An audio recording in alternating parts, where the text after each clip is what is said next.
bukan sekadar soal usaha. Sejak awal, tubuhku punya cara kerja yang tidak sama seperti kebanyakan orang. Misalnya, ketika aku merangkak atau bertumpu di lantai, aku tidak pernah membuka telapak tanganku sepenuhnya. Kalau aku coba membuka, jari-jariku tidak bisa menjulur lurus. Mereka tetap melengkung kaku, seolah ada tarikan yang menahan. Bahkan ketika telapak tanganku berada di posisi seperti itu, sikuku juga ikut terkunci, membuatku tidak mungkin membuka jari sambil bertumpu. Jadi aku selalu mengepalkan tangan agar permukaan telapak bisa menempel di lantai.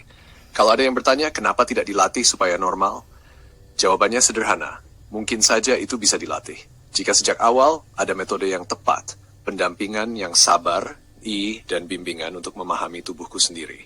Tapi kenyataannya, sejak kecil aku hanya disuruh dan dikritik tanpa benar-benar diajari cara memahami bagaimana tubuhku bekerja. Satu lagi, aku tidak bisa membalik telapak tangan menjadi posisi menengadah. Itu sebabnya saat Nunas Tirta, aku selalu dibantu. Bukan karena aku tidak mau melakukannya, tapi karena tubuhku memang tidak bisa.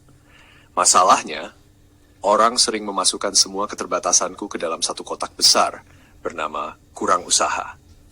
Padahal ada perbedaan besar antara keterbatasan yang sifatnya konstan, seperti bentuk dan gerak telapak tanganku, dengan keterbatasan yang sifatnya fluktuatif, seperti ketegangan tubuh atau gerakan otomatis yang kadang muncul, kadang tidak. Misalnya, ketika aku menyukai seorang artis cilik di TV, setiap kali dia muncul tiba-tiba, tubuhku akan menegang tanpa bisa kukendalikan. Orang-orang tertawa dan aku ikut tersipu. Saat itu, tidak ada beban mental yang menyertai, jadi semua terasa ringan. Tapi setelah remaja, beban itu mulai muncul. Reaksi yang dulu dianggap lucu, kini menjadi sumber salah paham. Orang-orang mungkin sudah melupakan momen sederhana itu. Yang mereka ingat hanya bahwa dulu aku tidak begitu, padahal sejak dulu aku memang begitu. Bedanya, dulu tidak dianggap mengganggu. Ketika aku tidak bisa melakukan sesuatu, mereka melihatnya sebagai tanda aku malas atau manja. Ketika tubuhku sedang lebih tenang, mereka menganggap aku seharusnya selalu bisa begitu. Yang mereka lihat hanyalah hasil akhir. Yang mereka lupakan adalah perjalanan panjang yang membentuknya, perjalanan yang penuh ketidakpastian, rasa tidak nyaman, dan kebingungan yang tidak pernah benar-benar mereka pahami. Aku tidak ingin menyalahkan siapapun.